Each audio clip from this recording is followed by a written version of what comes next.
একজোড়া আগুন পাখি। তুষকন্যা। পর্ব 34। মধ্য দুপুর পেরিয়ে বিকেল গড়াবে, তবুও থেমে নেই কারো কাজকর্ম। যে যার কাজে নিতান্তই ব্যস্ত। একই সাথে আনায়ার এখনো গোসলেরও সুযোগ হয়নি। কাজের চাপে পুরো হাঁপিয়ে উঠেছে। সেই সাথে পরনে থাকা সাদা গাউনটাও কেমন যেন ময়লা হয়ে গিয়েছে। আর এখন এসেছে বাহিরে কাজগুলোর দিকে নজর দিতে। আনা আশপাশ ঘুরে ঘুরে যখন কাজের দিকে নজর বুলাতে ব্যস্ত, ঠিক সেই সময় তার নজর পড়ল কেনিথের দিকে। দূর থেকে কালো 3/4 শর্ট প্যান্ট আর টি শার্ট পরে হেলে দুলে আসছে। কেনিথ আনায়াকে দেখামাত্রই ইশারা করে হাত নাড়াল। আর এটা দেখে আনা আকস্মিক কপাল কুঁচকে ফেলল। কেনিথের হাব ভাব দেখে কোনো কিছুই তার সুবিধার মনে হচ্ছে না। আনা দ্রুত নিজের জায়গা থেকে সরে যেতে নেওয়ার পূর্বেই কেনিথ এসে আনায়ার সামনে হাজির হলো। একই সঙ্গে আশেপাশের সব গার্ডকে ইশারায় চলে যেতে বলায় তারাও দূরে অতিদ্রুত সরে যায়। কি হলো, আমাকে দেখে পালাচ্ছিস কেন?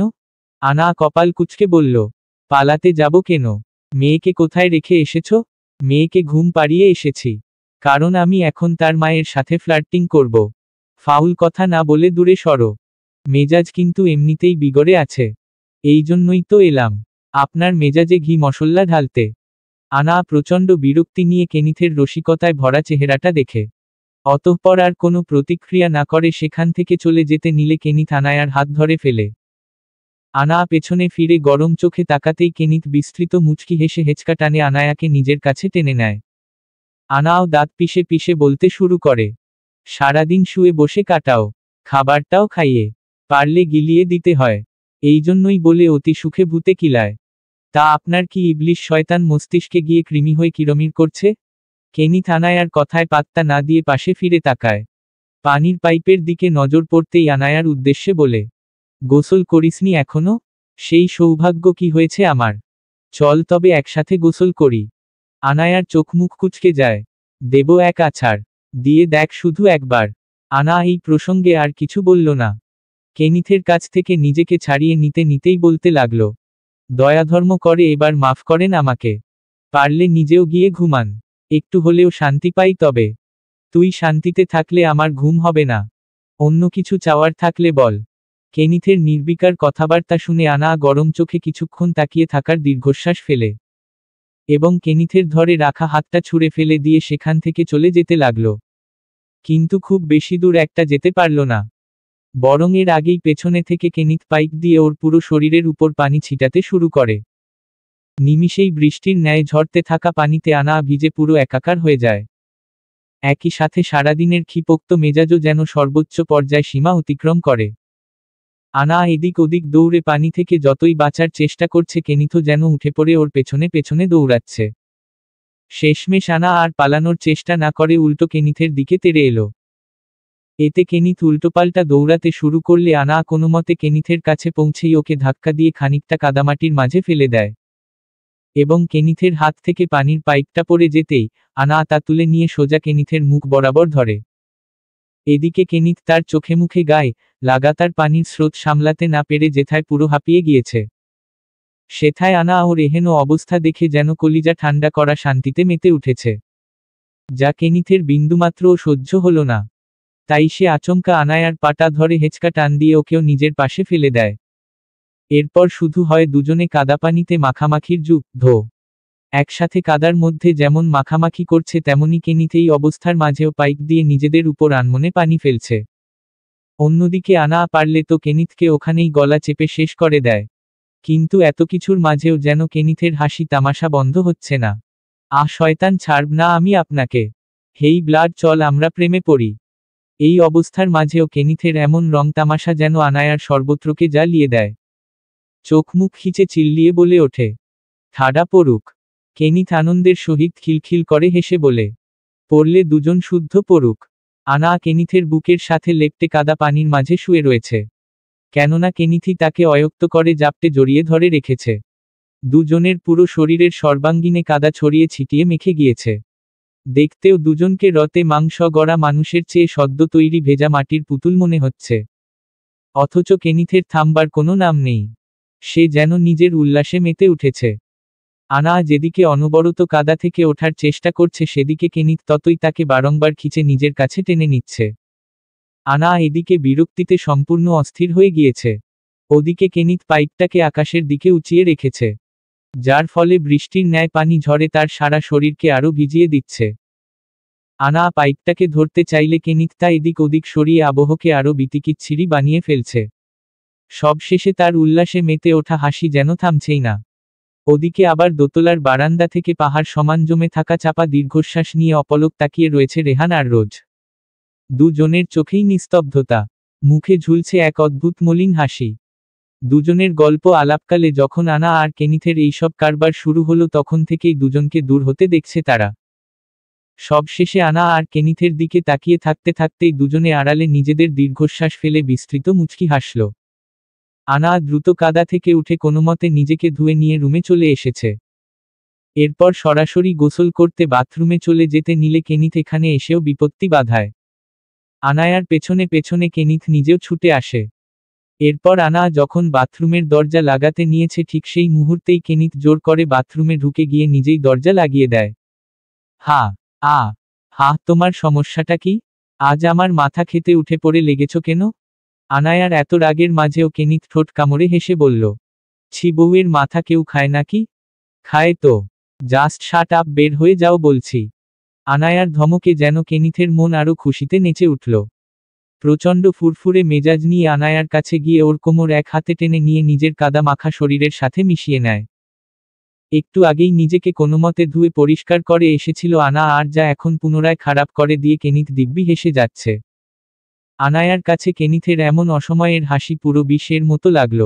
জীবনটা পুরো ঝালাপালা করে দিয়েছে তার। এটা কি করলে? এইমাত্র কাদা পরিষ্কার করে এসেছিলাম। আর তুমি? ইয়াও, ভালোই হলো, চল এখন দুজনে একসাথে গোসল করে পরিষ্কার হয়ে নেই। দূরে সরো আমার, তোমার আশেপাশেও আর আমি নেই। তুমি আগে পরিষ্কার করে নেও, এরপর আমি গোসল সারব। এখন আমি চললাম। আনা এই বলেই চলে যেতে চাইলে কেনিথ আনায়াকে আরো নিজের কাছে টেনে আঁকড়ে ধরে। অতঃপর নিজের কাদা মাথা হাত আনায়ার গাল গলার কাছে রেখে তার মাথাটাও নিজের মুখোমুখি টেনে এনে কপালের সাথে কপাল ঠেকিয়ে বলতে লাগলো, চলে যাবি বললেই তো হয় না মাই ফায়ার বার্ড। তোর জন্য আমার গায়ে কাদা লেগেছে, তাই এখন আমাকে গোসলও তুই করাবি। আমার জন্য কাদা লেগেছে মানে? আগ বাড়িয়ে ইবলিশের মতো নাচতে নাচতে আমার কাছে কে এসেছিল প্রথমে? আমার ভূত নাকি আপনি? আবার এই বুইড়া বয়সে পানির পাইপ নিয়ে লাফালাফি কে করেছিল? আমি না তুমি? এখন বলো, সব দোষ আমার? সব দোষ তোর না হলেও কাদার মাঝে ধাক্কা তো তুই দিয়েছিলি আমায়। আমি তো পানি থেকে বাঁচার জন্য তোমায় ধাক্কা দিয়েছিলাম।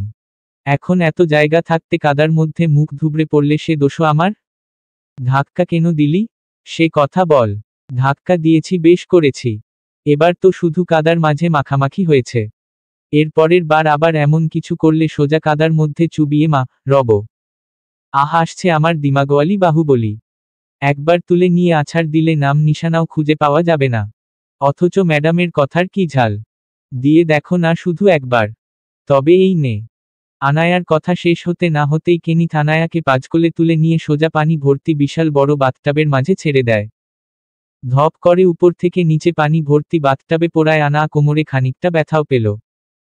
ব্যথিত চোখে কেনিথের দিকে তাকাতেই কেনিথ নিমিষেই খানিকটা নরম স্বরে বলে উঠল, কি হলো, ব্যথা পেয়েছিস? ব্যথা দিলে তো ব্যথা পাবই। সকাল থেকে না খেয়ে সারাদিন কাজকর্ম করেও কুল পাচ্ছি না, আর আপনি আমার জীবন ঝালাপালা করতে মরিয়া হয়ে উঠছেন। আনা ব্যথিত স্বরে এটুকু বলতেই বাথটাব থেকে উঠতে নিলে কোমরের ব্যথায় আর উঠতে পারল না, বরং পুনরায় ধপ করে নিচে বসে পড়ল। বুঝতে আর বাকি নেই ব্যথাটা ভালোই লেগেছে। আর এটা দেখা মাত্রই কেনিথ আনায়ার কাছে ছুটে এলে আনা ওকে দূরে ঢেলে দিয়ে খানিকটা অভিমানী কণ্ঠে বলতে লাগে, হয়েছে, আর কিছু করতে হবে না। যদি একটু দয়া মায়া হয় তবে তাড়াতাড়ি নিজের কাজ সেরে চলে যান। এইটুকু সময় একা থাকতে দিন আমায়। আনায়ার কথা আর ওর দূরে ঢেলে দেওয়াতে কেনিথ আর আগ বাড়িয়ে কিছু বলল না। মুহূর্তেই তার নিজের ফুরফুরে মেজাজেও এক বিশাল গাম্ভীর্যের ছায়া নেমে এসেছে। কিছু একটা ভেবে নিয়ে কেনিথ দ্রুত গোসল সেরে পরিষ্কার হয়ে বাথরুম থেকে বেরিয়ে পড়ে। ওদিকে আনা কেনিথের হাবভাব আর কাজকর্ম দেখে শুধু দীর্ঘ শ্বাস ফেলল। আনা নিজেও তার গোসল সেরে নিয়ে রুমে প্রবেশ করে। মাথায় সাদা তোয়ালে পাছানো আর পরনে ধূসর রঙের লং কুর্তি। কোমরে এখনো হালকা ব্যথা অনুভব হচ্ছে বিধায় কোমরে এক হাত ঠেকিয়ে রেখে দিয়েছে। কিন্তু সে রুমে প্রবেশ করে দেখল ভিন্ন চিত্র। তাকে দেখামাত্রই কেনিথ তার দিকে এগিয়ে এসে জিজ্ঞেস করে, এখনো ব্যথা আছে? আনা কেনিথের চোখের দিকে তাকিয়ে বলে, হুম। কেনিথ ছোট করে দীর্ঘশ্বাস ফেলল। গিয়ে বিছানায় বস, আমি আসছি। আনা কেনিথের কথামতো বিছানায় বসতেই কেনিথ একটা পেইন রিলিফ স্প্রে এনে ওর পাশে বসে পড়ে। কেনিথের হাবভাব বোঝা মাত্রই আনা বলে উঠল, প্রয়োজন নেই এসবের, আমি করে নেব। কেনিথের গম্ভীর্যের সাথে বলল, কথা কম বলে জামা তুলে যেখানে ব্যথা পেয়েছিস তা বের কর। কেনিথের গাম্ভীর্যপূর্ণ ভাবসাব দেখে আনা মনে মনে মনে মুখ ভেঙ্গিয়ে আওড়ায়। আহা, ব্যথাও দেবে উনি, ভাবও দেখাবে উনি। মনে মনে যত গালি দেওয়ার তা পরে দিস, আগে স্প্রেটা লাগিয়ে নে। কেনিথের কথা শুনে আনা খানিকটা কেসে উঠল। অন্যদিকে কেনিথ আর আনায়ার জন্য অপেক্ষা না করে নিজেই ওকে ঘুরিয়ে বসিয়ে দেয়। সেই সঙ্গে জামার একপাশটা তুলে কোমরের দিকে নজর বুলাতেই তার মেজাজ বিগড়ে যায়। হুট করে এই মেজাজ বিগড়ে রাগটা তার নিজের উপরই হয়। আনায়ার কোমরের একটা পাশ ফুলে লাল থেকে নীলাক্ত বর্ণ ধারণ করেছে। কেনিথ হাত দিয়ে আলতোভাবে ছুতে নিলেই আনা ব্যথায় চোটে অস্ফুটস্বরে শব্দ করে উঠল। কেনিথ আর দেরি না করে সাথে সাথে সেই জায়গায় বেশি করে স্প্রে করে দিয়ে আলতো হাতে মালিশ করে দিতে লাগে। একই সঙ্গে খানিকটা অস্ফুটস্বরে বলে, সরি। আনাও চুপচাপ মুচকি হেসে বলল, ইট শ, ওকে, জলদি ঠিক হয়ে যাব আমি। কেনিথ আরও কিছুক্ষণ মালিশ করে দেওয়ার পর আনায়ার মাথা থেকে তোয়ালেটা খুলে নিয়ে নিজ হাতে খানিকটা সময় ধীরে ধীরে মুছে দেয়। আনা বাধা দিলেও তা কোনো মতেই শোনে না সে। নিজের মতো তোয়ালে দিয়ে চুল মুছে দেওয়ার পর নিজ হাতে হেয়ার ড্রায়ার দিয়ে বাকি চুলগুলোও শুকিয়ে নেয়। এই কাজটা কেনিথ শখ করেই হোক কিংবা আনায়ার সাথে জোরাজুরি করে হলেও নিজেই করে থাকে। শুধু আনা নয়, অরিনকেও গোসল করে দেওয়ার পাশাপাশি নিজ হাতে চুলের যত্ন নেওয়ার কাজে কেনিথ বরাবরই দায়িত্বশীল। সবশেষে আনায়াকে বিছানায় বসিয়ে দিয়ে কেনিথ হাত ধুয়ে এলো। আনা গোসলে থাকতেই প্লেটে খাবার সাজিয়ে রুমে এনে রেখে দিয়েছে। আর এখন বসে বসে সেই খাবার নিজ হাতে খাইয়ে দিতে ব্যস্ত সে। যদিও সারাদিন না খেয়ে থাকার পর এখন আর একটুও খাওয়াতে রুচি আসছে না আনায়ার। কিন্তু কেনিথের জোরাজুরিতে কিছু করতেও পারছে না। এরই মাঝে আনা খেতে একটু বাহানা খুঁজলে কেনিথ জোরে ধমক দিতেই আনা কাঁদো কাঁদো স্বরে বলল, ধমক দেও কেন? খেতে পারছি না তো কি করব? সারাদিন এই কাজ সেই কাজের বাহানা দিয়ে খাবি না, আর এখন খাইয়ে দিচ্ছি তাও হজম হচ্ছে না? আহ, রেগে যাচ্ছ কেন? সারাদিন লাফিয়ে লাফিয়ে আমায় বিরক্ত করলে তুমি, আর এখন রাগ ঝাড়ছও তুমি? তো কি করব? আমি না হয় বিরক্ত করেছি, কিন্তু নিজের আর মেয়ের খাবারটা সময়মতো ঠিকঠাক খেয়েও নিয়েছি। অবশ্য তোর থেকে আর কি আশা করা যায় যে মেয়ে নিজের স্বামী সন্তানের খাবার দিতে দিতে সকাল থেকে দুপুর গড়ায় সে নিজের খাবার সময়মতো খাবে কোন দুঃখে? আনা এবার চোখ ছোট ছোট করে বলল, একদিনই তো এমন হয়েছে, এখন এটার জন্য কি সারাজীবন খোটা দেবে? আর আমি তো কাজই করেছি, তবুও এত রাগারাগি করছো কেন? ওই দেব এক চটকানা। এমন ভাবে বলছিস যেন আমি তোকে কখনো সেধে কাজ করতে বলেছি। বারবার বলি বাড়িতে এত সার্ভেন্ট রয়েছে, প্রয়োজন হলে আরো কয়েকজনকে নিয়ে আসব। কিন্তু না, আপনাকে তো নেচে গিয়ে নিজেই লাফিয়ে লাফিয়ে সব কাজ করতে হবে। আমার কথাকে কবে দাম দিয়েছেন আপনি? আরে এমন কেন করছো? শুধু সার্ভেন্টকে দিয়ে সব কাজ হয় নাকি? তোমার বউ কোনো বিদেশিনী নয় যে শুধু পায়ের উপর পা তুলে সার্ভেন্ট দিয়ে ভুংভাং কাজ করিয়েই শান্ত থাকবে। ওসব আমাকে দিয়ে হবে না, বাঙালি মেয়ে আমি। আর যাই হোক, সংসার করতে হলে ওসব সার্ভেন্টের ভরসায় আমি চলতে পারবো না। আনা, তুই তোর মন মর্জি যত ইচ্ছে তত কাজ কর, আমার তো তাতে কোনো আপত্তি নেই। আমাকে তোর পছন্দ না তাই আমার খেয়াল রাখিস না, ইট শ ওকে। কিন্তু নিজের মেয়ের? আচ্ছা ঠিক আছে, মেয়ের খেয়ালও না হয় আমিই রাখলাম, কিন্তু অত্যন্ত নিজের খেয়ালটা তো ঠিকঠাক রাখো। যতদিন বেঁচে আছি ততদিন না হয় এভাবে রেগে ধমকে হলেও এসব আমিই করলাম, কিন্তু যখন আমি থাকবো না তখন কি করবি? এভাবেই দিনের পর দিন কাজের বাহানা দিয়েই না খেয়েই পড়ে থাকবি? কি আজব কোথাকার কথা, কোথায় নিয়ে যাচ্ছ হঠাৎ? থাকা না থাকার প্রশ্ন কেন উঠছে? শয়তান হোক বা মানুষ, জগতের কোনো কিছুই চিরস্থায়ী নয়। সেক্ষেত্রে একদিন আমাকেও সবকিছু ছেড়ে চলে যেতে হবে। তাই বলছি, আর সবার পাশাপাশি নিজের দিকেও একটু নজর দে। নিজের ভালো থাকায় দায়িত্বশীল হো। এই পর্যায়ে এসে আনা একমনে কেনিথের দিকে তাকিয়ে রইল। মুখে তার একগাল খাবার, অথচ তা না চিবিয়ে কেনিথের পানে নিজের বিক্ষিপ্ত চাহনি নিক্ষেপ করে বসে রয়েছে। এদিকে ওর অদ্ভুত চাহনি দেখে কেনিথ নিজের গাম্ভীর্যতা ছাড়িয়ে বিস্তৃত মুচকি হাসিতে মেতে উঠল। কি হলো ম্যাম, এই শেষ সময়ে এসে হঠাৎ আমার প্রেমে পড়লেন নাকি? কেনিথের চেহারায় বিস্তৃত হাসি ঝুললেও আনায়ার চোখজোড়ায় আকস্মিক জল এসে ভিড় জমিয়েছে। আরেহ কি হলো, কাঁদছিস কেন? তুমি আর কখনো এসব কথা বলবে না, অন্তত আজকের দিনে তো নাই। কেন, কি হয়েছে আবার? জানি না, সকাল থেকেই মনে হচ্ছে তুই আমার কাছে কিছু লুকাচ্ছিস। আমার সবকিছু স্বাভাবিক মনে হচ্ছে না।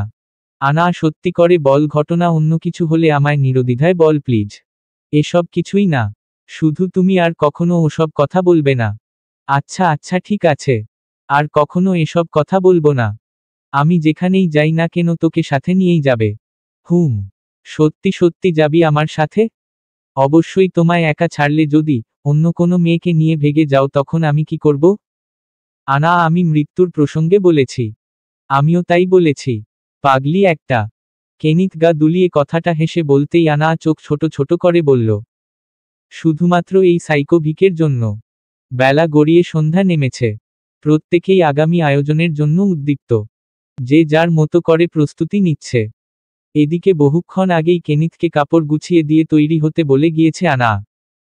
তবে সে তড়িঘড়ি করে রুমে আসতেই দেখল এখানে কাহিনী তো সম্পূর্ণই ভিন্ন। কেনিথ একদমই তৈরি না হয়ে জামা কাপড়গুলো কোনোমতে বিছানায় ফেলে রেখে আয়নার সামনে দাঁড়িয়ে গভীর মনোযোগী হয়ে কিছুটা একটা করছে। আনা কপাল কুঁচকে কেনিথের কাছে যেতেই দেখে কেনিথ ঘাড় বাঁকিয়ে উলটপালট করে নিজের চুলগুলো দেখছে।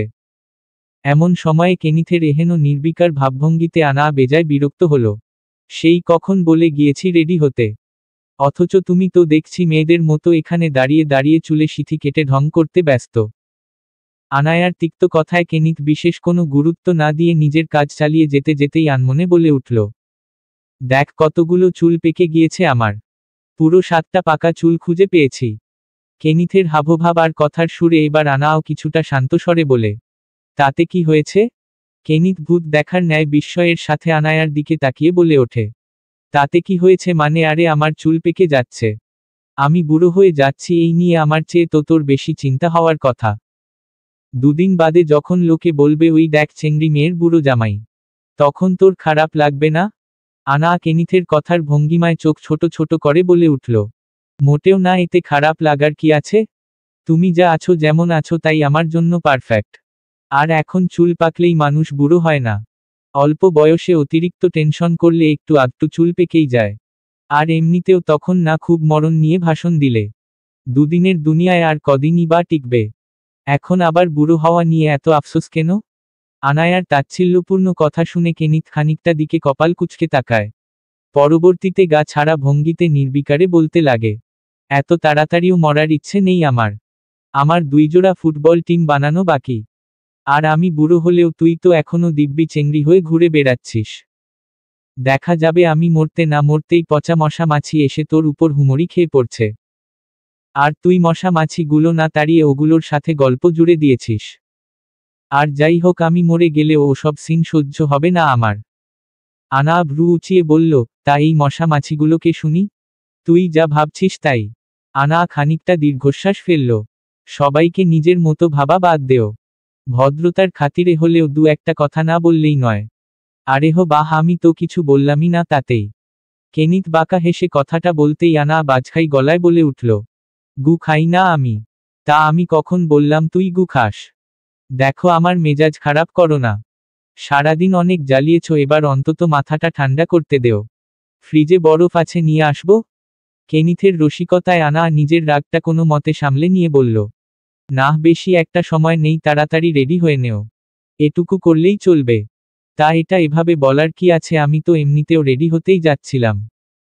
এই বলেই কেনিথ তোয়ালে নিয়ে ওয়াশরুমে যেতে লাগলে আনা বলে উঠল, আবার গোসল করবে নাকি?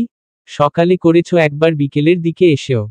একদিনে এত গোসল করলে তো ঠান্ডা লেগে যাবে।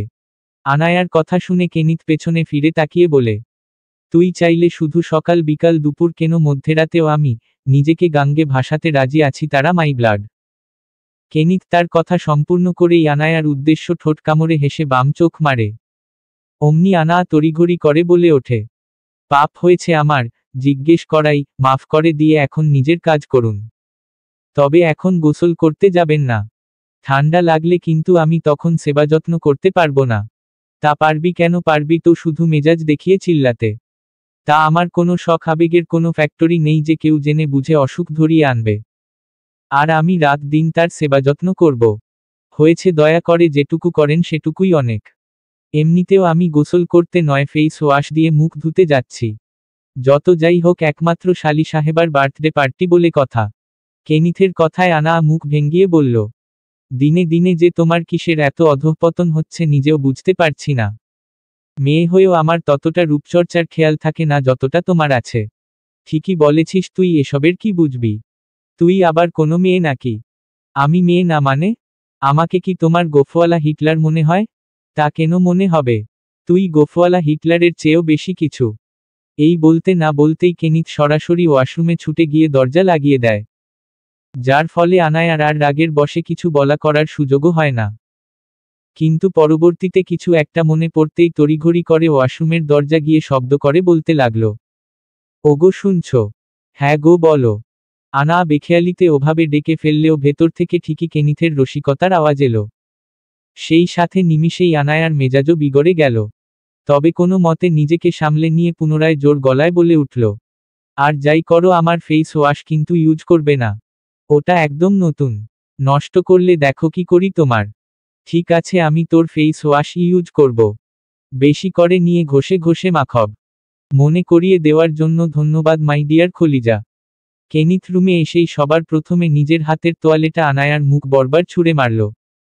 হুট করে এমন কিছু হওয়ায় আনা নিজেও কিছু বুঝে উঠতে পারেনি। তবে মুখ থেকে তোয়ালেটা সরিয়ে কেনিথের দিকে নিজের রাগান্বিত চাহনি নিক্ষেপ করতেই কেনিথ যেন তা মুচকি হেসেই উড়িয়ে দেয়। আনা আর নতুন করে কেনিথের সাথে লাগতে চায় না।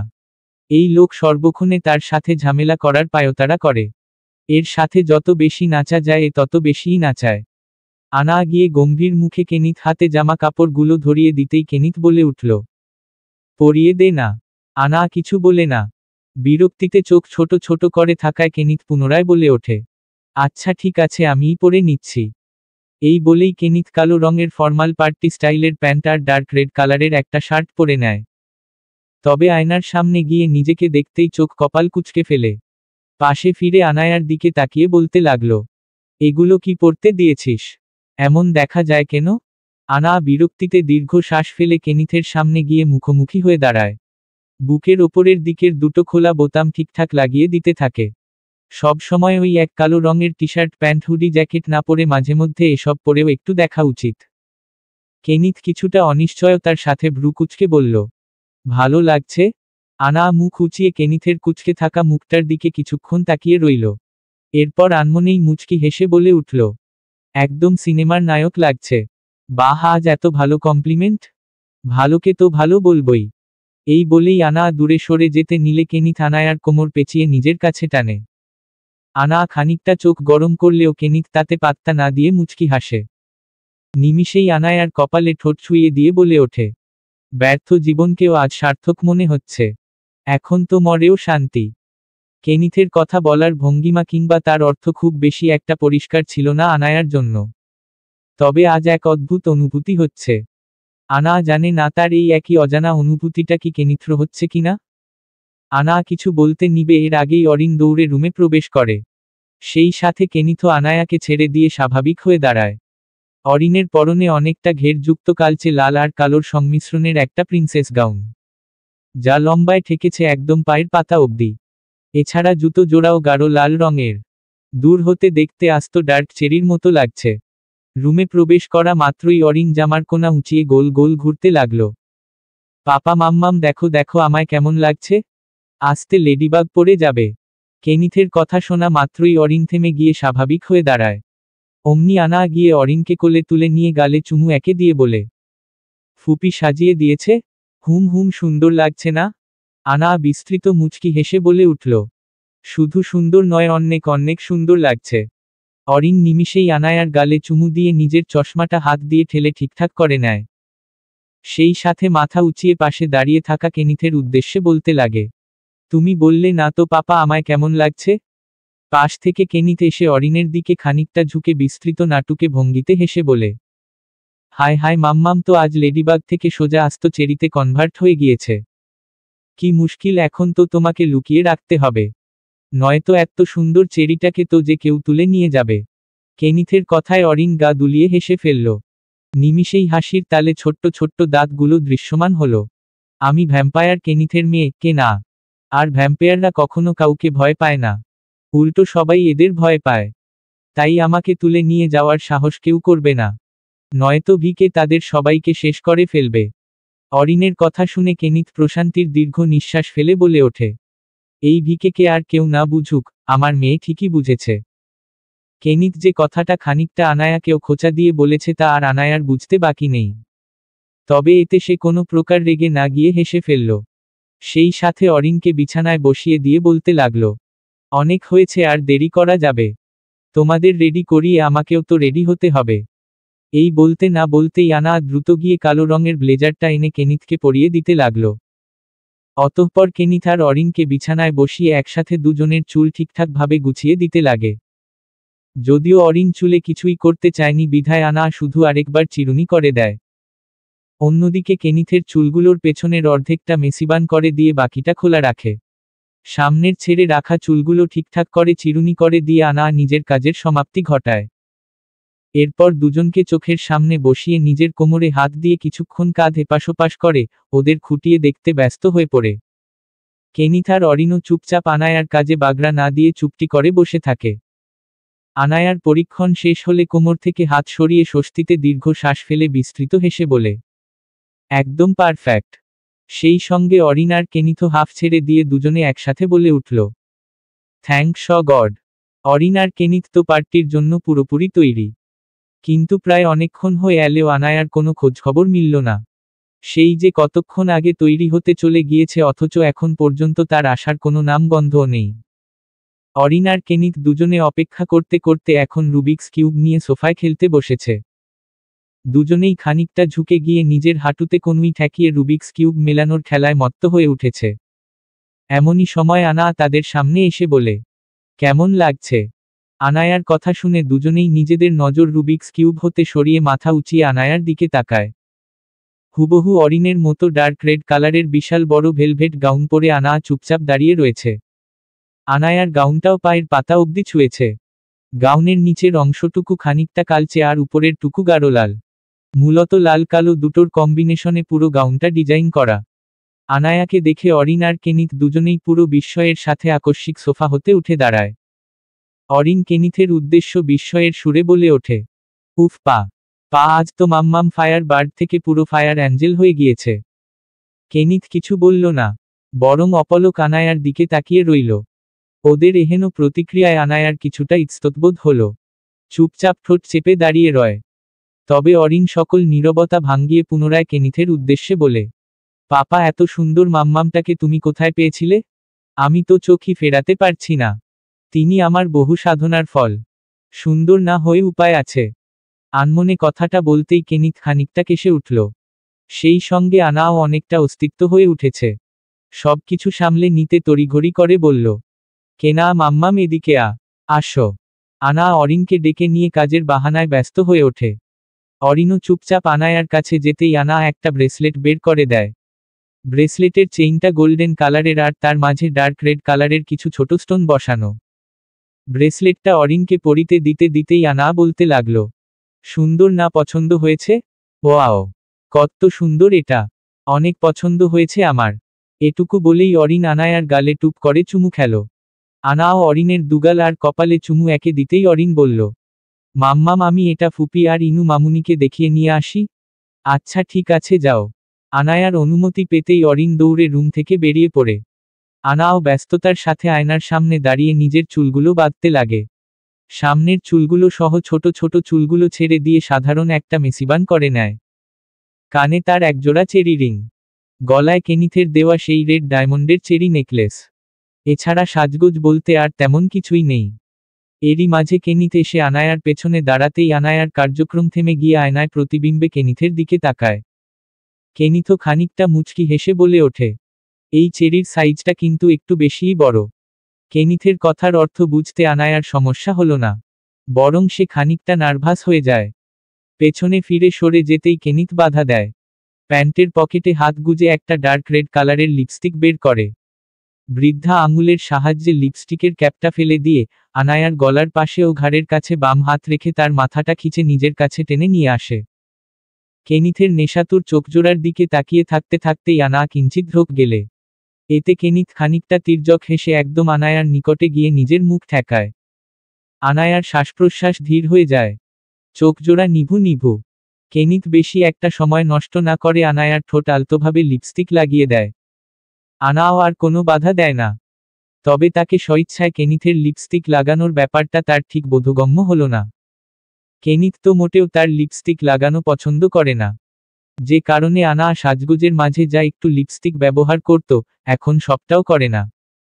কেনিথ আনায়াকে ছেড়ে দিতেই আনা নিজেকে একবার আয়নায় দেখে নেয়। না, লিপস্টিক একদম ঠিকঠাক লাগিছে, কালার শেডটাও যথেষ্ট ভালো। তবে আনা কেনিথের দিকে খানিকটা কপাল কুঁচকে বলল, ঘটনা কি? আজ হঠাৎ নিজে লিপস্টিক লাগিয়ে দিলে যে? তোমার না আমার লিপস্টিক দেওয়াতে কত সমস্যা, দেখতে ভালো লাগে না আমি নাকি এমনিতেই সুন্দর? তা এখন আর আমায় সুন্দর লাগে না? হঠাৎ এত কুৎসিত হয়ে গেলাম যে আজ তোমায় নিজে থেকে। চুপ থাক ছাগল, সবকিছুতেই ছাগলের মতো ম্যাম্যা করিস কেন? আনা নিমিষেই ফুঁসে ওঠে, চোখ রাঙিয়ে বলে, বেশি হচ্ছে কিন্তু। কিসের বেশি হচ্ছে? আমার মন চেয়েছে তাই তোকে আজ নিজ থেকে লিপস্টিক পরিয়েছি। এতে তোর এত কিসের সমস্যা? সমস্যা তো আমার নয়, আপনার হবার কথা। এখন চুমু খেতে মানে ওসব আকাম করতে সমস্যা হবে না? আনায়ার কথা শুনে কেনিথ কিঞ্চিত হেসে ফেলল। নির্বিকারে লিপস্টিকের কিছু অংশ কামড়ে খেয়ে নিতেই আনায়ার চোখমুখ কুঁচকে যায়। ওদিকে কেনিথ লিপস্টিক চিবিয়ে খেতে খেতে বলে ওঠে, তারা মাই blood don't worry it's edible. এই বলেই কেনিথ হেসে ফেলল। পুনরায় আবারও বলে উঠল, আজ বিশেষ দিন, তাই স্পেশালি নিজের জন্য এটা এনেছি। আনা কিছুটা ভ্রু উঁচিয়ে বলল, নিজের জন্য? কেনিথ নির্বিকারে হেসে বলে, অবশ্যই স্পেশাল নাইটে বউকে চিপায় নিয়ে গিয়ে খেতে হবে স্পেশাল লিপস্টিক দেওয়া ঠোঁট। On of my most favourite, cherry blast উম্মা। কেনিথের এহেন অভিব্যক্তিতে আনা চোখ মুখ কুঁচকে যায়। কেনিথের বুকের বা পাশে সজোরে ঘুষি মেরে বলে, অসভ্য জলহস্তি একটা।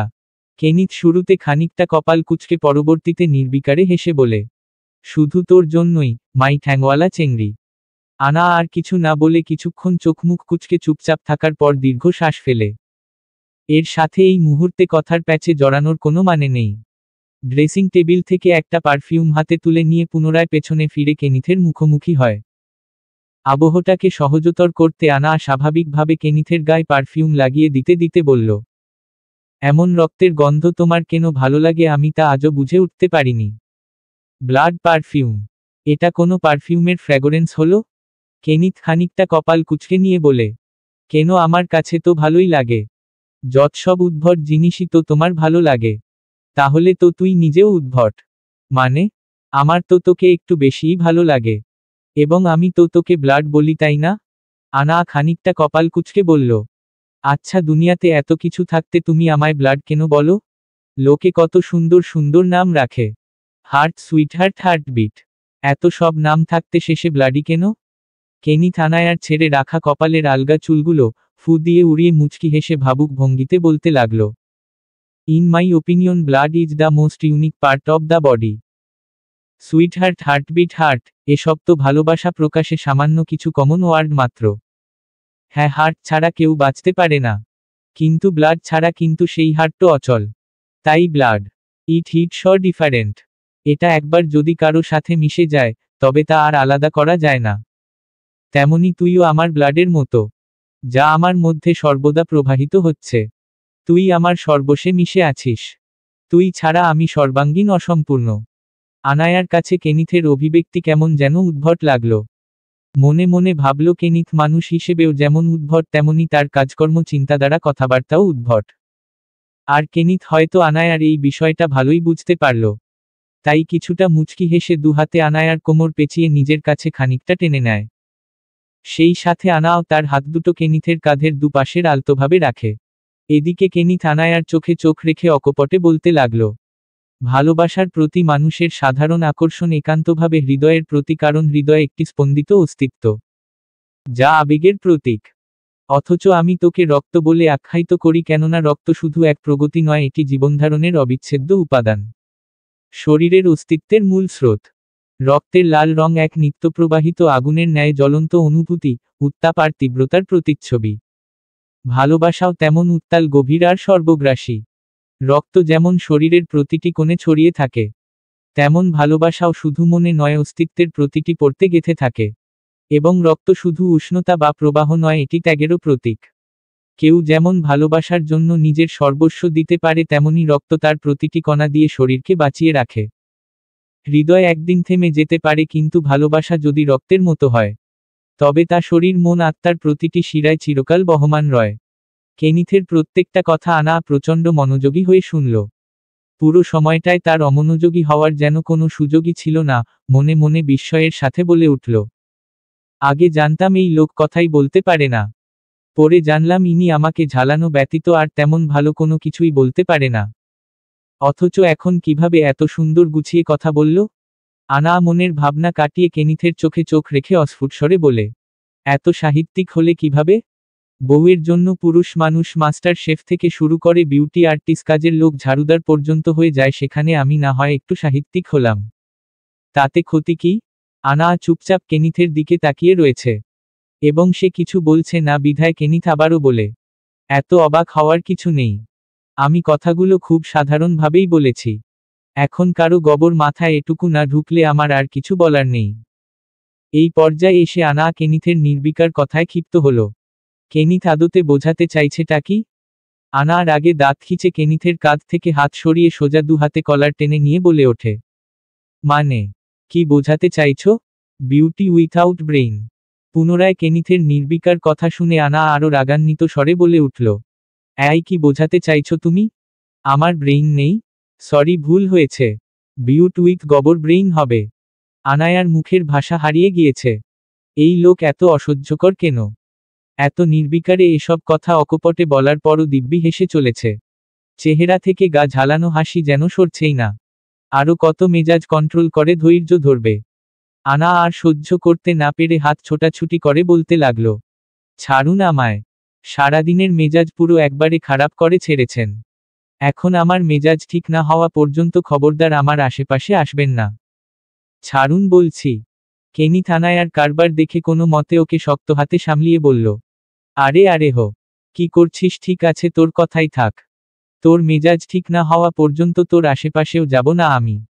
তবে আমার প্রাপ্য পাওনাটুকু আমায় না দিলে তোকে ছাড়বও না আমি। আনা নিজেকে খানিকটা শান্ত করে কপাল কুঁচকে বলে, কিসের প্রাপ্য পাওনা? মেয়ে গুনে গুনে 3টা পেয়েছে। সেক্ষেত্রে মেয়ের বাপ হিসেবে তো আমার আরও বেশি পাওয়া উচিত। কেনিথের ইনোসেন্ট ভঙ্গিতে বলা কথাটা আনায়ার কাছে ঠিক বোধগম্য হল না। কপালটা আরও খানিকটা কুঁচকে ফেলল। কিসের 3টা মেয়ে পেয়েছে? সব সময় আমি কেন চুমু খাবো? কখনো কখনো তুইও তো আমায় সেধে কিংবা জোর করে হলেও 1-2 চুমু খেতেই পারিস। আমি কিন্তু কখনোই কিছু মনে করব না। কেনিথের সহজ স্বীকারোক্তিতে আনা কিছুটা ভড়কে যায়। ইতস্তত চোখে নিজের অবস্থান বোঝার চেষ্টা করে। না, এখান থেকে সরে যাওয়ার কোনো উপায় নেই। কেনিথের 2 হাতের শক্ত বাঁধনে আটকে রয়েছে। এদিকে আনায়ার এহেন হাবভাব দেখে কেনিথ ওকে আরও শক্তভাবে নিজের কাছে মিশিয়ে নেয়। আনা পা জোড়া এই পর্যায়ে এসে খানিকটা শূন্যে উঠে গিয়েছে।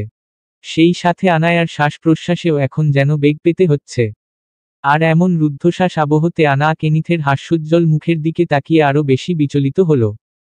আদতে এই মুহূর্তে কি করা উচিত তা বুঝতে পারল না। তবে পরিস্থিতি স্বাভাবিক করতে নিজেকে সামলে নিয়ে ধীর আওয়াজে বলে উঠল, মাথাটা একটু নিচু করুন। এই কথা শুনে কেনিথ যেন সম্পূর্ণ বিস্মিত। অস্ফুটভাবে বিস্ময়ের সাথে বলে উঠল, আজ এই নিরামিষ নারীর এত উন্নতি! না হয়ে আর উপায় আছে? আমি কিনা জোর করে চুমু দেব আর উনি কিনা এতে কিছু মনে করবে না? আহা, কত সুশীল সাধু বর আমার! আনা রম্যকথায় কেনিথ ঠোঁট কামড়ে বিস্তৃত হাসে। সেই সাথে মাথাটা খানিকটা নিচু করতেই আনা কেনিথের কপালে ঠোঁট ছুঁয়ে দেয়। তবে এরপর আর কেনিথের পাগলামি থেকে আনা নিস্তার পেল না। কেনিথ তার হাতের বন্ধনে আনায়াকে পুরো শূন্যে তুলে নিয়ে আকস্মিক ওষ্ঠে ওষ্ঠ মিলিয়ে এক অদ্ভুত পাগলামিতে মেতে ওঠে। আনায়াকে শূন্যে তুলে নিয়ে কেনিথ অনবরত গোল গোল ঘুরতে লাগে। নিমিষেই আনায়ার বিশাল ঘেরযুক্ত গাউনটা ফুলে চারপাশে মিলিয়ে যায়। তবে পুরো দীর্ঘ সময়টাতে কেনিথ একটিবারের জন্য আনায়ার ঠোঁট ছাড় না। বরং এক হাতে কোমর পেঁচিয়ে আনায়াকে শূন্য তুলে নেওয়ার পাশাপাশি অন্য হাতে আনায়ার মাথার পেছনে রেখে শক্তভাবে আঁকড়ে রাখে। এদিকে আকস্মিক এই পরিস্থিতি সামলাতে না পেরে আনায়ার দমবন্ধ হওয়ায় সম্পূর্ণ হাঁপিয়ে ওঠে। নিজের হাত দুটো কেনিথের গলায় পেঁচিয়ে ঘাড়ের সাথে মুষ্টিবদ্ধ করে আঁকড়ে ধরে। যখন আনায়ার প্রায় জান যায় অবস্থা, সেই মুহূর্তে এসে কেনিথ আনা ঠোঁট ছেড়ে দেয়। একই সাথে ঘুরন্ত অবস্থা হতে নিজেদের থামিয়ে নেয়। এদিকে আনা অনবরত হাঁপিয়ে চলেছে। শক্তভাবে কেনিথের গলা আঁকড়ে ধরা আনায়ার হাত জোড়া এখন নিস্তেজ হয়ে কেনিথের কাঁধের কাছে পড়ে রয়েছে। তবে কেনিথের শক্ত হাতের বন্ধনে এখনও তার অবস্থান শূন্যে। অন্যদিকে কেনিথও প্রতিনিয়ত কিছুটা ভারী নিঃশ্বাস ফেলছে এবং আনায়ার দিকে অদ্ভুত চাহনিতে অপলক তাকিয়ে থেকে বিক্ষিপ্ত স্বরে বলে, হেই ব্লাড, চল আমরা প্রেমে পড়ি। আকস্মিক এ কথার প্রত্যুত্তরে আনা কি বলবে বুঝল না। দুপুর বেলাও সেই একই কথা বলেছে। আনা তবুও খানিকটা কপাল কুঁচকে বিক্ষিপ্ত নিঃশ্বাসের সঙ্গে বলতে লাগল, কি সব বলছো, পাগল হয়ে গিয়েছ? হয়তো বা আবার না, তবে এবার তোর প্রেমে পড়ে পুরো পাগল হতে চাই। আনা আর কিছু বলল না, বরং এলোমেলো নিঃশ্বাসের পাশাপাশি এলোমেলো চোখের পলক ফেলে অবাক চোখে কেনিথের দিকে তাকিয়ে রইল। এদিকে কেনিথ পুনরায় বলে উঠল, কি হলো, প্রেমে পড়বি আমার? কিন্তু? কোনো কিন্তু নয়, হ্যাঁ অথবা না। তুই আমার প্রেমে পড়বি আর আমি তোকে অনেক ভালোবাসব। কেনিথের এহেন পাগলামি কথাবার্তা অভিব্যক্তি সবই যেন আনায়ার কাছে অজ্ঞাত। এই কেমন কেনিথকে দেখছে সে? এমন পাগলামি তো কখনো কেনিথ করে না। এদিকে আনায়ার বিস্ময়ের মাঝে কেনিথ আবারও বলতে লাগল, এবার আর কোনো ঝামেলা চাই না। এইসব কিছু ছেড়ে দিয়ে অনেক দূরে চলে যাব আমরা। অরিন, রোজিনা, পাভেল, তুই, আমি সবাই মিলে অনেক সুখে শান্তিতে থাকব। এইবার আনা কিছুটা ঢোক গিলে সিরিয়াস ভঙ্গিতে বলতে শুরু করে, এত সহজে এসব ছেড়ে দিতে পারবে? এত বড় সাম্রাজ্যের অধিপত্য ছেড়ে দূরে সরতে পারবে? আনায়ার কথায় কেনিথ খানিকটা মুচকি হেসে বলে, এইসব তো আমি কখনো চাইনি, তারা এটা আমার মায়ের পারিবারিক সাম্রাজ্য, যা বহু বছর আগে মা নিজেই ছেড়ে চলে গিয়েছিল শুধুমাত্র একটা স্বাভাবিক জীবন নিয়ে বাঁচার আশায়। আমাকেও তো সে কখনো এসবের স্বপ্ন দেখায়নি। আমার বাবা মা চেয়েছিল আমিও যেন আর 10টা স্বাভাবিক মানুষের মতো বাঁচি। কিন্তু ভাগ্য আর বাবা মায়ের করুণ পরিণতি তা হতে দেয়নি। আমার ধ্বংসাত্মক হয়ে ওঠার পাশাপাশি আমার নিজ জীবনও ধ্বংস হয়েছে। কিন্তু এখন আমার একটা মেয়ে রয়েছে। আমি অন্তত এটা চাই না যে ওর জীবনটাও আমার মতোই নষ্ট হোক। আনা খেয়াল করল কেনিথের অভিব্যক্তি চাতকের ন্যায় চাহনি, সর্বক্ষেত্রে আকাশস্পর্শী হতাশা, কোমলতা, নিদারুণ আকাঙ্ক্ষা। তুমি যা বলছো তা ঠিক আছে, তবে যতটা সহজভাবে বলছো ততটাও সহজ নয় এসব। এটা পাপের রাজত্ব, চারপাশে আমাদের সব শত্রুরা ওত পেতে বসে রয়েছে। ওরা সুযোগ পেলেই আমাদের চিরতরে শেষ করতে চাইবে। তবে চল আমরা একসাথে মরে যাই, এরপর আমরা নতুন করে জন্মাব, একদম রূপকথার সেই ফিনিক্স পাখির মতো। তখন আবার আমরা নতুন করে একে অপরের প্রেমে পড়ব। আমাদের কোনো শত্রুও থাকবে না, কেউ পথে বাধাও হবে না। আর আমরাও সবার চেয়ে অনেক দূরে চলে গিয়ে সুখে শান্তিতে সংসার করব। এতক্ষণ কেনিথের সব কথা আনা প্রচণ্ড সিরিয়াস হয়ে শুনতে থাকলেও এবার তার মনে হলো এসব কেনিথের মশকরা ছাড়া আর কিছুই নয়। নয়তো এই লোক সত্যি সত্যি পাগল হয়ে গিয়েছে। আনা কিছুটা বিরক্তি নিয়ে বলতে লাগল, রাখো তোমার আলাপ, পাগল হয়ে গিয়েছ পুরো। এই বলেই আনা নিজেকে কেনিথের কাছ থেকে ছাড়িয়ে নিয়ে চলে যেতে নিলে কেনিথ খানিকটা মুচকি হেসে বলল, আগে বল আমার প্রেমে পড়বি কিনা? আনা কিছুটা ভাবুক ভঙ্গিতে বুকে হাত গুজে বলল, ভেবে বলবো। কখন? সঠিক সময় এলে। আনা একদম রেডি হয়ে একবার ইনায়ার রুমে এলো। রুমের মাঝে কোথাও ইনায়াকে দেখতে না পেয়ে ওকে ডাকতে ডাকতেই বারান্দায় চলে যায়। তখনই নজরে পড়ে আনমনে আকাশের দিকে তাকিয়ে থাকা ইনায়ার দিকে।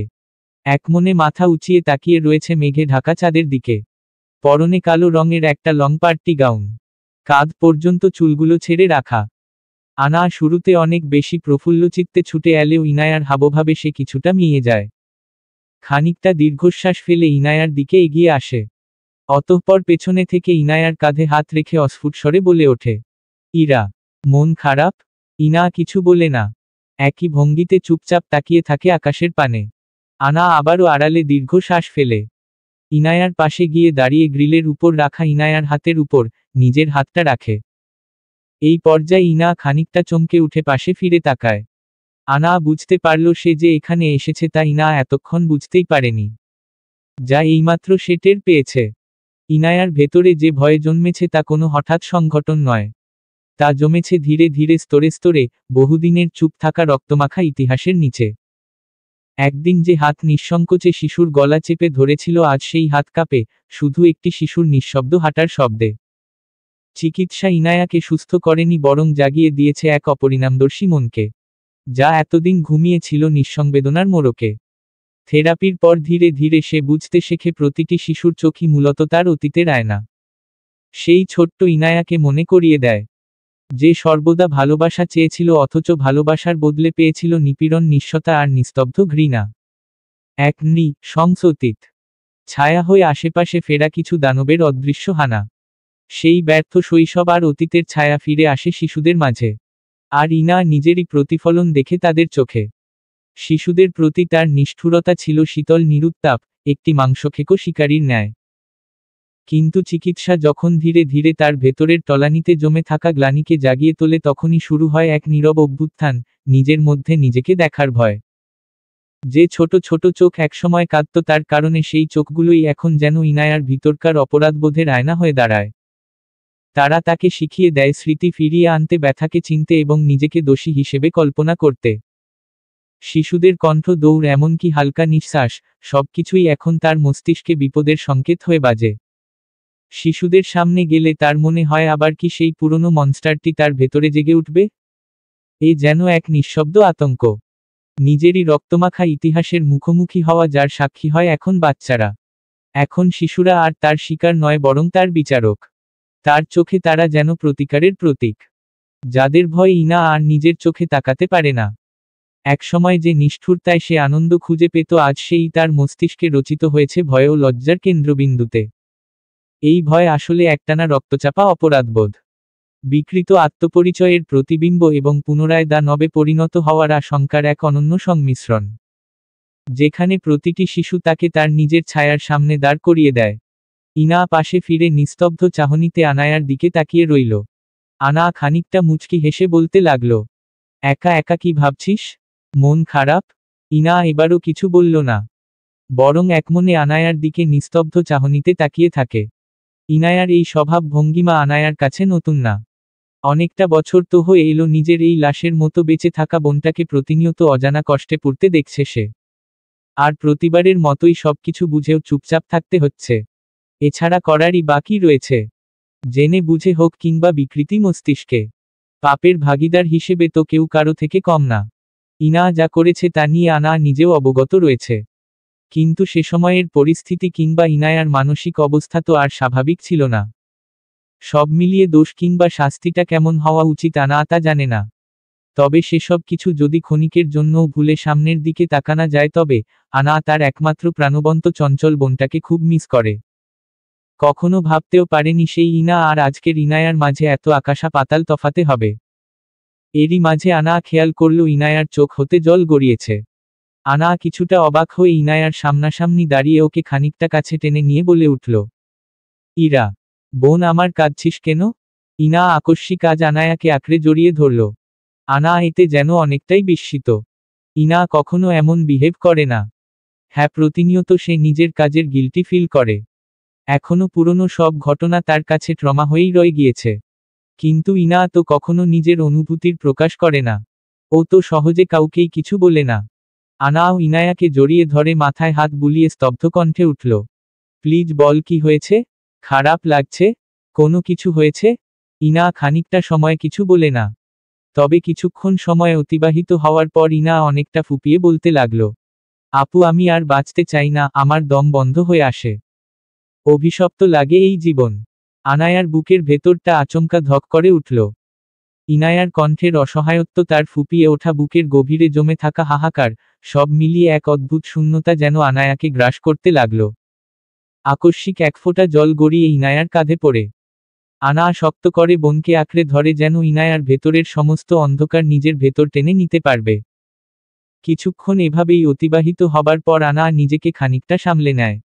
ইনায়ার মুখটা দুহাতে ধরে নিজের দিকে টেনে নেয়। ইনায়ার চোখের কোণে জমে থাকা কান্নাগুলো চকচক করছে। ঠোঁটটা অনবরত কাঁপছে, যেন সে নিজের ভেতরের সমস্ত কিছু উগরে দিতে চাচ্ছে অথচ পারছে না। এই মুহূর্তে আনা খানিকটা ভারী নিঃশ্বাস ফেলে ধীর কণ্ঠে বলতে লাগল, ইরা এমন কথা আর একবারও বলবি না। আমি শুনতে চাই না এসব কথাবার্তা। তোকে ছাড়া আমি কিভাবে থাকবো বল? আমরা তো একসঙ্গে চলতে শিখেছি, লড়তে শিখেছি, তাহলে এখন কেন পিছু হচ্ছিস? কেন নিজেকে শেষ করে দেওয়ার কথা ভাবছিস? ইনা কেবল তাকিয়ে রইল আনায়ার দিকে, তার চোখে তীব্র যন্ত্রণা। ভাঙা স্বর, হতাশায় পরিপূর্ণ কণ্ঠে বলে ওঠে, তুই জানিস না আপু, জানিস না আমি প্রতিটা দিন কিভাবে বেঁচে থাকি। আমার শ্বাস নিতে প্রচণ্ড কষ্ট হয়। মনে হয় কেউ যেন আমার গলা চেপে ধরে রেখেছে। আমি খেতে পারি না, ঘুমাতে পারি না, নিজের ছায়াটাকেও সহ্য করতে পারি না। আমার নিজের এই অস্তিত্বটাই বোঝা মনে হয়। আনায়ার বুকের ভেতরটা মোচড় দিয়ে উঠল। সে জানে ইনায়ার কষ্ট মিথ্যে নয়, কিন্তু এই দুঃখের সাগরে ডুবে যেতে দেওয়া যায় না। নিজেকে শেষ করে দেওয়াটা কখনোই কোনো কিছুর সমাধান হতে পারে না। তুই কি ভাবিস আমি কিছু বুঝি না? আমি সব বুঝি ইরা, সবটা জানি আমি। কিন্তু তোর এই দুঃখের সাগরে ডুবে থাকলে কি সব ঠিক হয়ে যাবে? তুই এখন মরে গেলে কি অতীতের সব ভুলগুলো ঠিক হয়ে যাবে? উত্তর দে। ইনা এক মুহূর্ত চুপ করে থেকে অতঃপর কাঁপা কাঁপা স্বরে বলল, আমি জানি কিছুই ঠিক হবে না, কিন্তু আমি আর পারছি না আপু। প্রতিটা রাত যখন ঘনিয়ে আসে মনে হয় সেই ভয়ঙ্কর মুহূর্তগুলো আবার ফিরে আসছে। আমি চোখ বন্ধ করলেই দেখতে পাই আমার তে ভেজা হাত, শুনতে পাই সেই করুণ আর্তনাদ। আমি তো আর আগের ইনা নেই। আমি একটা অভিশাপ। আনা চোখে পানি চিকচিক করলেও ঝাঝাল কণ্ঠে পুনরায় বলে উঠল, তোর যা হয়েছে তার দায় কি শুধু তোর একার? আমরা সবাই জানতাম পরিস্থিতি তোর নিয়ন্ত্রণে ছিল না। তুই যা করেছিস সেটা পরিস্থিতির কারণেই করেছিস, তাহলে কেন নিজের জীবনকে শেষ করার কথা ভাবছিস? ইনা হতবাক হয়ে আনায়ার দিকে তাকায়। তুই বলছিস যেন আমার কোনো দোষী নেই? আমি কি কোনো ভুল করিনি? ভুল কেন, আমি তো পাপ করেছি। আনা গলার স্বর নরম করে গভীর শ্বাস নিয়ে বলতে লাগল, হ্যাঁ ভুল করেছিস, পাপ করেছিস তুই, আমিও করেছি, আমরা সবাই করেছি। কিন্তু ভুল করলেই কি শাস্তি হিসেবে নিজের জীবন শেষ করে দিতে হবে? তাহলে আমরা তো সবাই মরে যেতাম। ইনা এবার কান্নায় ভেঙে পড়ল। আনা তাকে কাছে টেনে নিয়ে শক্ত করে আঁকড়ে ধরে। অতঃপর আনা তার কপালে চুমু এঁকে দিয়ে বলে, আমি আছি ইরা, যতদিন আমি আছি ততদিন তোকে একা রতে দেব না। আমরা একসঙ্গে এগোবে, এই দুঃস্বপ্নগুলোকে জ্বালিয়ে ছাই করে দেব। কিন্তু সবার প্রথমে আমাদের বেঁচে থাকতে হবে। এত সহজে আমরা হার মানতে পারি না। তুই জানিস ইরা, একটা সময় আমিও ভাবতাম সব ছেড়ে চলে যাব। এই অভিশপ্ত জীবনে বেঁচে না থেকে রে যাওয়াই শ্রেয়। আমার এখনো এমনটা মনে হয়, এই দুনিয়ায় আমার থাকার কোনো মানেই নেই। কিন্তু জানিস কেন আমি আজও সবকিছু মেনে বেঁচে রয়েছি? ইনা চোখ বন্ধ রেখেই মাথা নাড়ল। সেই সাথে আরো খানিকটা ফুপিয়ে উঠতেই আনা আবারও বলতে লাগল, কারণ আমি জানতাম আমি যদি হেরে যাই তাহলে এই পৃথিবীটা জিতে যাবে। আমি চাইনি পৃথিবীর দেওয়া ক্ষতচিহ্নগুলো আমায় শেষ করে দিক। আমি চেয়েছিলাম নিজেই নিজের গল্পের পরিণতি লিখতে। তুইও পারবি ইরা, তোকে পারতেই হবে। ইনা একটু সরে আনায়ার চোখের দিকে তাকায়। তার চোখ লাল হয়ে উঠেছে, কান্নার দাগ স্পষ্ট। কাপা কাপা স্বরে বলতে থাকে, কিন্তু আমি পারি না আপু। আমার সব শেষ হয়ে গিয়েছে। আমি আর স্বাভাবিক হতে পারবো না। আমি জানি না আমি কে, আমি কি। শুধু এটুকু অনুভব করি, আমার ভেতরে শুধু অন্ধকার, শুধুই অন্ধকার। আনা গভীর শ্বাস ফেলল। তুই অন্ধকার নস ইরা, তুই শুধু ক্লান্ত। তুই যা করেছিস সেটা হয়তো ভুল ছিল, কিন্তু সেটা তো তুই একা করিসনি, পরিস্থিতি তোকে বাধ্য করেছিল। তোর মস্তিষ্ক বিকৃত ছিল। তবে কেন শুধু নিজেকেই দোষারোপ করছিস? আর এখন নিজেকে শেষ করে দিয়ে কি সেই পরিস্থিতিকে জিতিয়ে দিতে চাস? ইনা কিছু বলল না, শুধু আনায়ার হাত শক্ত করে চেপে ধরল। আনাও আলতো করে হাত ধরে বলতে লাগল, তুই যদি সত্যিই বাঁচতে না চাস তাহলে আমি তোকে জোর করব না। আমি জানি তুই যথেষ্ট ম্যাচিউর। কিন্তু তুই যদি আমার হাতটা শক্ত করে ধরে থাকিস তাহলে আমি তোর সব সময় পাশে থাকব। আমরা একসঙ্গে সব ঠিক করে তুলব ইরা। জাস্ট আমার প্রতি আরেকটু ভরসা রাখো। নিজেকে আরো বেশি স্ট্রং কর। দেখবি আমরাও আর সবার মতো স্বাভাবিক হয়ে বাঁচতে পারব। এসব অন্ধকারের জগৎ থেকে বহু দূরে সরে যাব। ইনা কয়েক সেকেন্ড কিছু বলল না, যেন আনায়ার কথাগুলো মনের ভেতর গভীরভাবে গেঁথে নিচ্ছে। তারপর খুব আস্তে করে, প্রায় ফিসফিস করে বলতে লাগল, আমার এখনো খুব ভয় করে আপু। আনা হালকা হেসে বলে, ভয় পাবি না। আমি তোর সঙ্গে আছি সব সময়, সব পরিস্থিতিতে আমাকে তোর পাশে পাবি। ইনা চোখ বন্ধ করে মাথা ঝাঁকায়। তার হাতের চাপটা একটু শক্ত হলো। এতদিনের নিজের ভেতরের টানাপোড়েনের মাঝে এই প্রথমবার মনে হলো অন্ধকারের মাঝেও একটা ক্ষীণ আলো হয়তো রয়েছে। খুব ছোট্ট, খুব দুর্বল, কিন্তু রয়েছে। কিছুক্ষণ সময় নীরবে অতিবাহিত হবার পর আনা ইনা দুজনেই স্বাভাবিক হলো। ইনা দীর্ঘশ্বাস ফেলে সন্ধ্যা রাতের অন্ধকারের সুদূরে তাকায়। চারপাশে বিস্তৃত জায়গা জুড়ে নানান রকমের আলো দিয়ে সুসজ্জিত রূপে সাজানো। পার্টির আয়োজন পুরোটাই হয়তো সম্পূর্ণ। ইনায়ার আনমনে এসব ভাবার মাঝে আনায়ার কিছু একটা মনে পড়তেই অনেকটা বিস্তৃত মুচকি হেসে বলতে লাগলো, জানিস ইরা, কেনিথ আমায় আজ কি বলেছে? ও এখন চাইছে আমাদের সবাইকে নিয়ে অনেক দূরে চলে যাবে। আর 5টা স্বাভাবিক মানুষের মতো বাঁচবে। তুই ভাবতে পারছিস, ও এই পুরো সাম্রাজ্য সবকিছু ছেড়ে দেওয়ার কথা ভাবছে। আনায়ার উৎসুক চেহারার দিকে ইনা অপলক তাকিয়ে রইল। যেন কিছু বলতে চাইছে, তবে বলাটা উচিত কিনা জানে না। আনাও যেন বিষয়টা খানিক আন্দাজ করতে পারল। এরই মাঝে ইনা খানিকটা দ্বিধা নিয়েই শান্ত স্বরে বলে উঠল, আপু, আজ একটা সত্যি কথা বলতো। আমাদের প্রত্যেকের এমন জরাজীর্ণ জীবনের জন্য তুই কাকে দায়ী করিস? আনায়ার কোনো প্রতিক্রিয়া নেই। সে নিত্যন্তই চুপ করে রয়েছে। ইনা এতে কিঞ্চিত রুক্ষ হেসে বলল, তুই না বললে বরং আমি বলি। উত্তরটা হলো ভিকে। আনা স্বাভাবিক রইল। অবাক হওয়ার কিছু নেই, যেন আগে থেকেই উত্তরটা তার জানা। তবুও অস্ফুট স্বরে বলল, হয়তো। ইনা পুনরায় মুচকি হেসে আনায়ার মেঘে আচ্ছন্ন মুখের দিকে তাকিয়ে থাকে। কিছুক্ষণ সময় নিয়ে আবারও বলে ওঠে, তুই কখনো ভেবেছিস তোর এই জীবনে ভিকে না থাকলে কি হতো? আনা এবার একটু রুক্ষ হেসে জবাব দেয়, আমি আর তুই হয়তো এতদিনে মরে যেতাম। আর বেঁচে থাকাটাই তো আমাদের সবচেয়ে বড় শাস্তি, তাই না? আনা পুনরায় নিশ্চুপ। ইনায়ার কথাটা মিথ্যে বয়। কেনিথের জন্য যেমন তাদের জীবন ধ্বংস হয়েছে, তেমনি ধ্বংস হবার পর তাদের এই বিধ্বস্ত অগোছালো পাপের জীবনে কেনিথের ছায়া না থাকলে বহু আগেই হয়তো খুব সহজে তাদেরও চিরতরে শেষ হয়ে যেতে হতো। আনায়ার ভাবনার মাঝে ইনা এবার একটু এগিয়ে আসে তর কাছে। আপু, তুই কি ভিকে কে ভালোবাসিস? সত্যি করে বলবি? আনা একটু থমকে যায়। কয়েকবার চোখের পলক ঝাপটায়। ইনা হতে চোখ সরিয়ে নিয়ে বলে, আমি জানি না। তুই কি ওকে ঘৃণা করিস? আনা দীর্ঘশ্বাস ফেলল, আমি সেটাও জানি না। ইনা এবার তীক্ষ্ণ দৃষ্টিতে দৃঢ় কণ্ঠে বলে উঠল, তাহলে তুই কেন আজও ওর সাথে আছিস?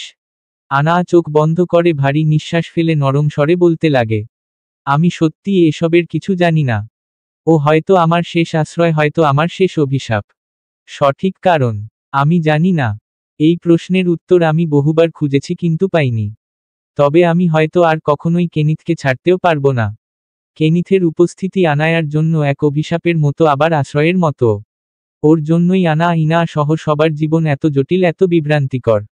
কেনিথও জানে আনা হয়তো কখনোই তাকে স্বাভাবিকভাবে ভালোবাসবে না। খুব সামান্য হলেও একটা দ্বিধাদ্বন্দ্ব রয়েই যাবে তাদের মাঝে। তেমনি আনাও জানে কেনিথ এবং সে কখনোই একে অপরকে ছাড়তেও পারবে না।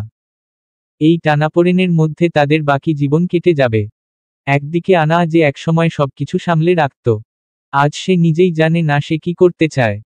অন্যদিকে কেনিথ যে সব জানে, সব বোঝে, তবুও কিছু বলে না, সাথে কিছু বদলায়ও না। যেন সে নিজেই এই মায়াজাল তৈরি করেছে আর ধীরে ধীরে এর ভেতর সবাইকে আটকে ফেলেছে। আবারও দুজনের মাঝে পিনপতন নীরবতা। দুজনেই অপলকভাবে অন্ধকারের দিকে তাকিয়ে, হাত দুটো রেলিংয়ে মুঠো করে রাখা।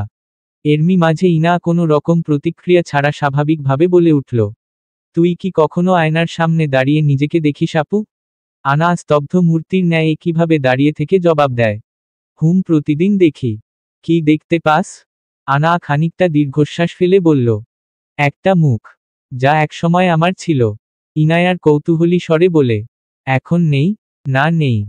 আমি একদিন নিজেকে সম্পূর্ণরূপে হারিয়েছি, আর কেনিথ সেদিন হতে আমায় নিজের মতো করে গড়ে নিয়েছে। এই নিয়ে তুই কি ওকে দোষারোপ করিস? জানি না। যদি দোষারোপ করতে চাই তাহলে প্রথমে নিজেকেই করব। কারণ আমি ওকে আমার পৃথিবী হতে দিয়েছিলাম। তোর সব কিছু শেষ করে দেওয়া লোকটা তোর পৃথিবী? আনা খানিকটা আলতো হেসে বলে, ভিভান শুধু আমার পৃথিবী নয়, সে আমার ধ্বংস। চলবে।